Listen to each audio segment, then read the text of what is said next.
So if you have a belief like, I'm not good enough, it's one of the most common beliefs. So if you have a belief that says, I'm not good enough, how do you know that? And I'll tell you the answer to that. It's because you have a meaning. Okay, so the meaning is represented by those words, I'm not good enough. And then you have some evidence that you use to support that meaning. Because the meaning by itself is just sounds. It's just vibration. It doesn't mean anything really. It's just like if it's not attached to something, it has no real energy or power to it. So it's just meh, meh, meh, meh, meh. But it starts to actually seem like something when it gets associated with some experiences that you've had. Okay, so you have this sound that says, I'm not good enough. And then you have associated that with certain experiences. And in particular, it turns out that it's mostly things that you've seen, heard, and felt.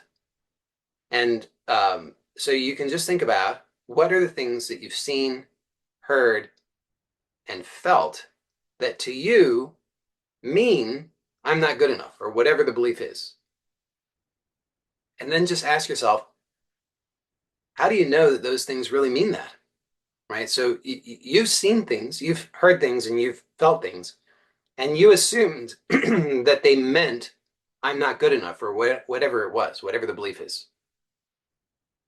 So, when I was 2 years old, daddy told me, you're not good enough. And I took that to mean I'm not good enough. I mean, it seems on the surface, seems logical enough. Daddy told me I'm not good enough. It must mean I'm not good enough. But does it really mean that? Does it really mean I'm not good enough? Daddy said I'm not good enough. Does that really mean I'm not good enough? Actually, no, it doesn't. All it means, the only thing it means is that Daddy said those sounds. All it means. Maybe when I was 5 years old, I worked on this drawing and I brought it into school, and the teacher's like, "Oh, that's so nice, Johnny. Here, let's just move along." And I took that to mean, oh, the teacher didn't think it was good enough, therefore I'm not good enough. That's what I thought it meant. But does it really mean that? No. It's just I just saw something, and that's it. That doesn't mean anything. And then the feelings, it's like, well, so I have a feeling, I get a sinking feeling, I get a crushing feeling, I get a hot feeling, a sweaty feeling, a cold feeling, chilly feeling, nauseous feeling. I get all these feelings, and I think that means I'm not good enough.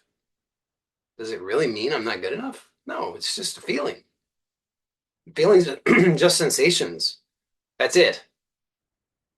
So with that information, you can start to tease that apart for yourself.